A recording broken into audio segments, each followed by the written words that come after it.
比劫幫身先可以奪財，唔夠比劫，你擔泥都冇力啦。嗰袋錢放喺度你都擔唔喐。冇財星的話咧，就唔會將啲知識去揾錢。讀完書又再讀，讀完書讀，讀到唔知幾多歲。如果個才華好高，唔會將嗰個藝術品同埋表現化為一個生意的話咧，咁佢有咩用？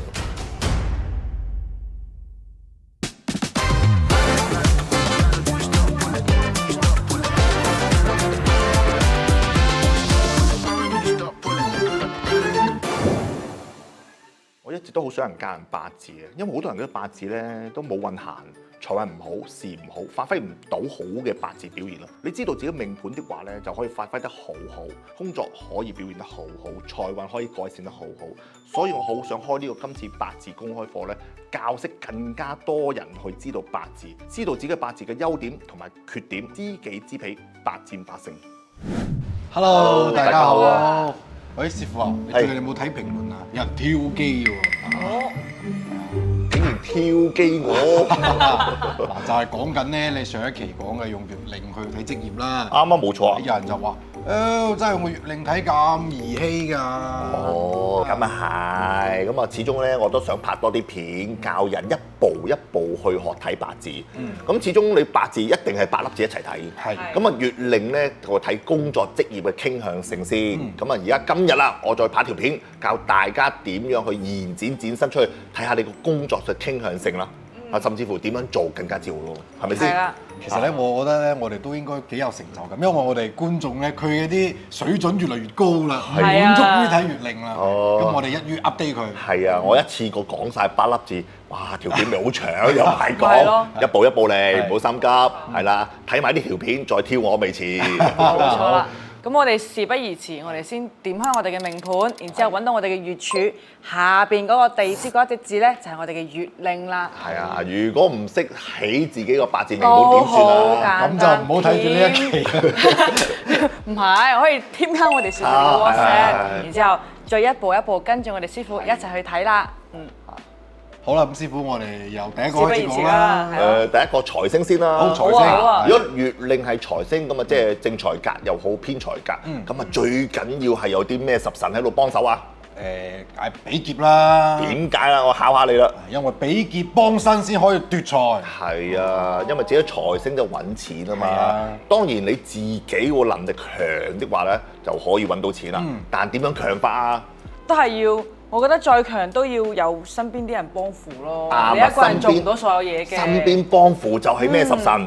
比劫。係啦，即係你自己能力強，即係你譬如我好大隻，咁好大隻即係好多肉啦，好多肉咪即係嗰啲自己比肩啊劫財咯，係咪先？咁啊你咪瘦削，即係你唔夠比劫啦，唔夠比劫瘦削咧，你擔泥都冇力啦。嗰袋錢放喺度你都擔唔喐。係啦，都係要啲 muscle 先得嘅。係啊。咁師傅啊，如果咧咁我哋達成咗呢個組合啦，即係又有財星做月令，之後又配咗比劫，咁呢一類嘅人咧，通常去適合做咩工作咧？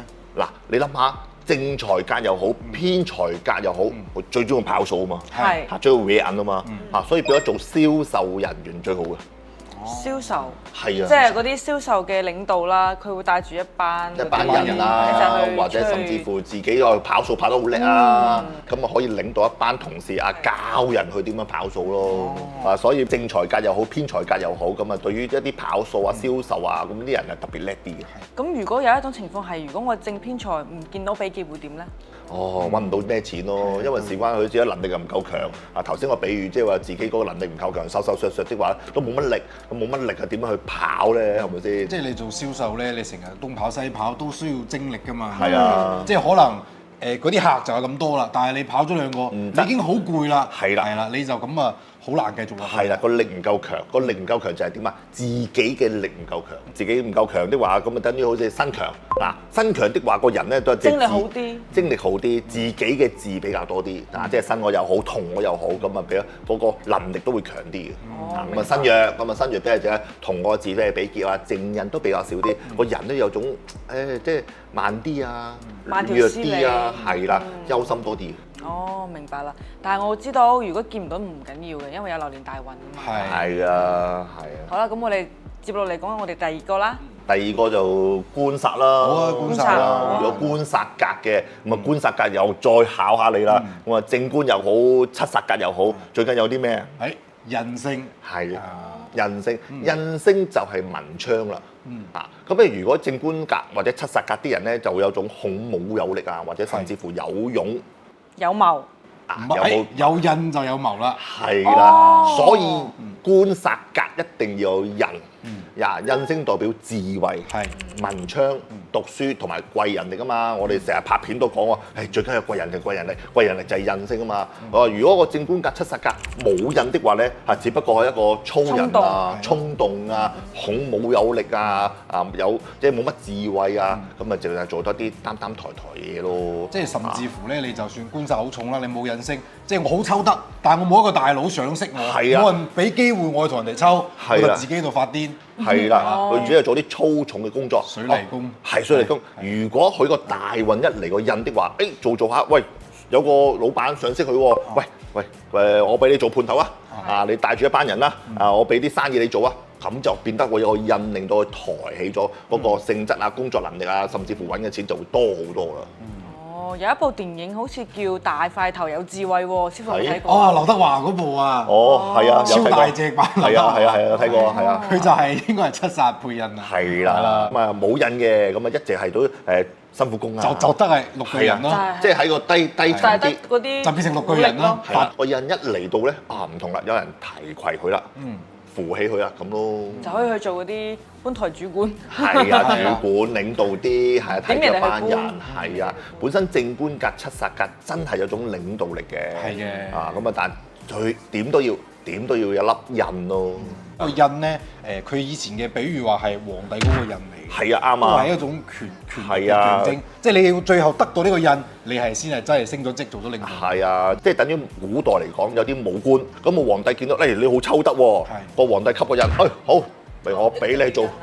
給個印，咁啊俾張紙你，你可以做將軍啦。咁我咪揸住張紙，咁我咪可以翻工咯，係咪先？若然考唔到個皇帝賞識唔到佢嘅，即係皇帝係個印啊嘛，賞識唔到佢，佢都係要落翻去下低做兵仔咯。係咯。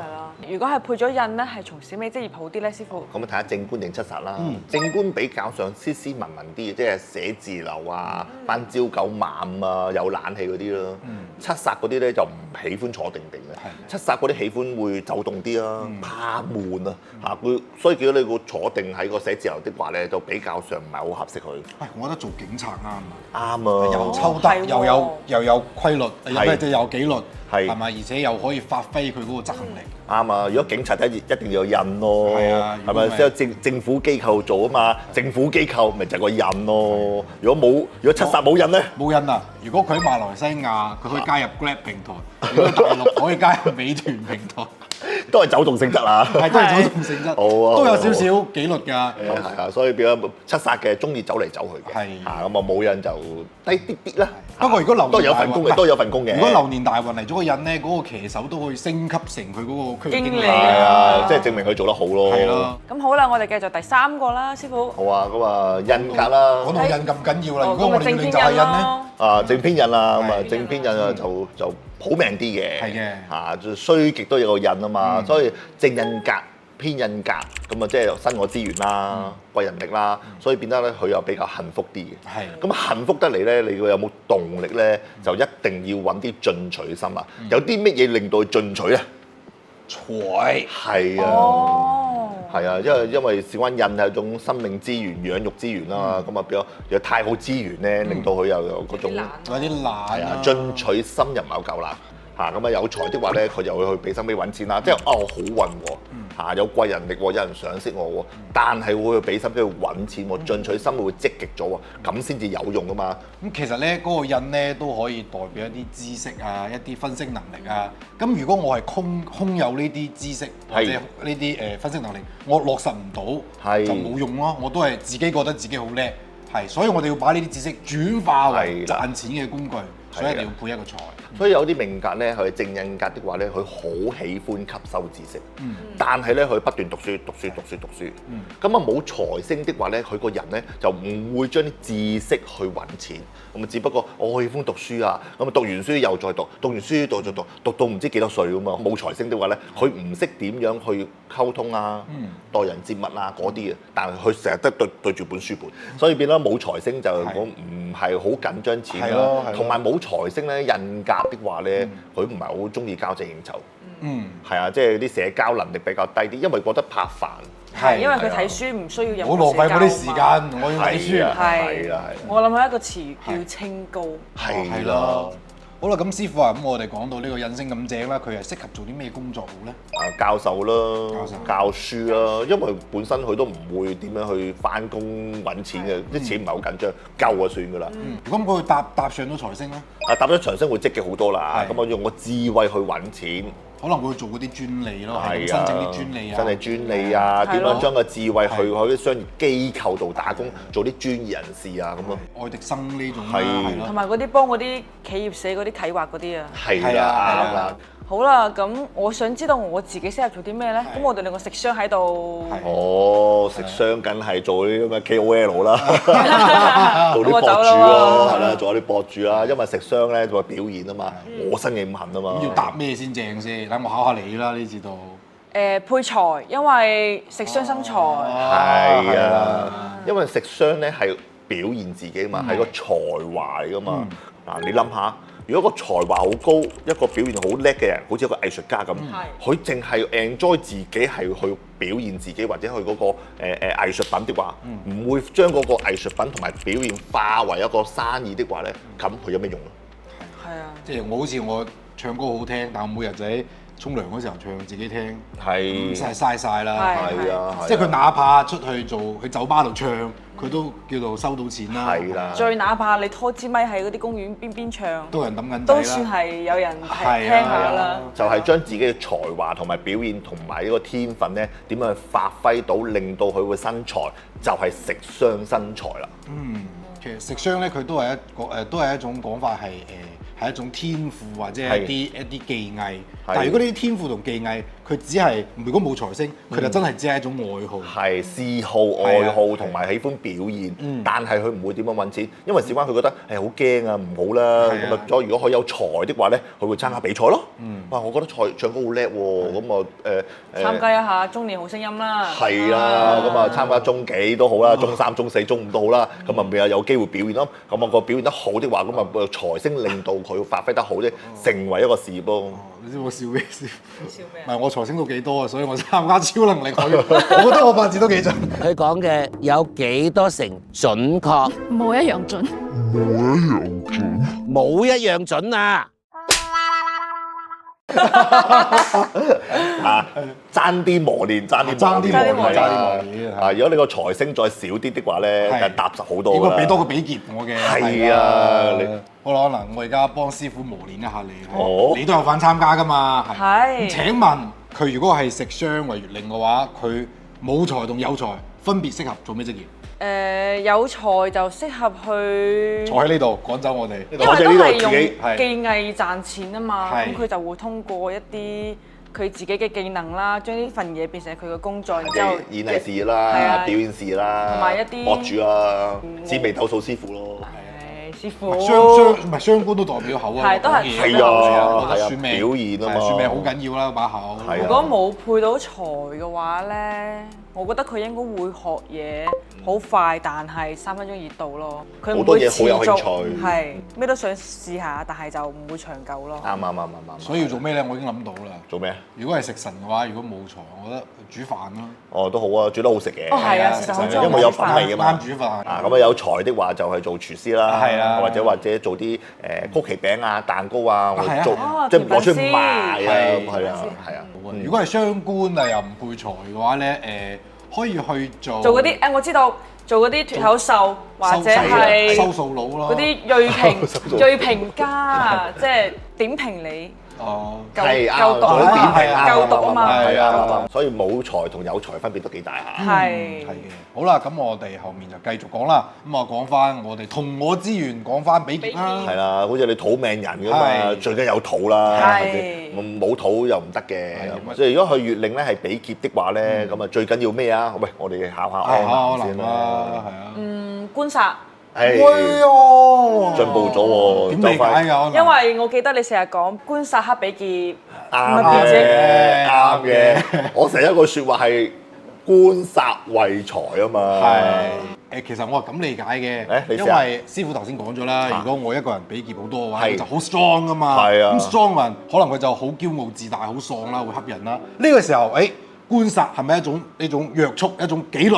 就需要有呢啲嘢去約束自己。係啊如果唔係，自己就會無法無天。唔好講無法無天啦，狂自大啦，自尊心重啦，自大啦，自我啦，係啊，目無尊長啦，係啊，甚至乎執着硬頸啦嚇。所以變得咧，如果冇官殺的話咧，冇種約束力，嚇冇壓制翻自己嗰個自尊心同埋自我個性質，官殺就可以撳翻低佢，令到佢嗰種自我自以為是嗰種性格咧，有種行動力。如果自己比劫重咧，佢會膨脹，就係因為有七殺自我膨脹，係七殺耗佢，佢就發現我仲有努力嘅空間，佢先會繼續去進步。係啊。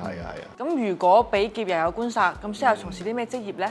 咁啊，最好做啲紀律部隊啦，管理者啦，管理層，管理者係啊，甚至乎一啲管人嘅工作啦，廉政公署可以嘅，都係屬於紀律部隊嘅嚇，因為陣比肩多嘛，比肩多係可以做一啲領導層同埋帶領一班人嘅咩，即係同我嘅人啊嘛，即係幫拖啦。都幾有魄力嘅呢啲人，係因為佢自己嘅精力好夠，同埋之後佢嘅執行力好強，因為有咗官殺。係啊，我覺得做呢種比較嚴厲的管理者係。因為佢嘅自信心好強啊嘛，好有自己性格同埋好有自己嘅主見，令到佢個執行力會強。哦，咁我又要問啦，咁如果冇官殺會點咧？冇官殺就係淨係自己做自己嘢咯，中意自己喜歡自己自由自在工作。嚇咁啊，覺得同其他人做嘢都係覺得好煩。其實我應該有啲如果佢有啲雙官或者其他嘢，可能會做藝術家嗰啲自己做自己咯，比較獨立嘅紋身師啊。係啊，因為頭先都講過比劫的話咧，係我有一種好自尊心同埋自我同埋自大啊嘛，所以變得佢嗰種人好難同人格格不入嘅，即係樹敵都會多，用要多，即係可能得罪人咯，知嘅是非咯。即係點解話官殺會為財咧？雖然呢個只係一個十神嘅講法，但係我哋放喺現實生活中，就好似如果我呢個人好串。我冇呢個官殺去約束自己，等自己冇咁串，我就會樹好多敵。咁我敵人多咗，咪會納我啲錢咯。係啦，係啊。好啦，今日嘅呢個 update，大家中唔中意咧？係咪覺得好有趣咧？如果大家都想再聽翻啲咁有趣嘅課程咧，可以添加翻我哋師傅小助理嘅 WhatsApp。咁啊，我哋師傅最近係有持續上課嘅。係，所以大家唔需要太擔心，覺得好難啊，八字好難學啊。咁其實嚟講個方法同埋步驟咧，知道咗之後咧，其實都好有趣味嘅。咁我哋上面講咗咁多，有冇你咧？如果冇嘅話，都唔緊要㗎，多啲同我哋互動啦。咁我哋今期節目就到呢度差唔多結束啦，我哋下一期再見啦。拜拜。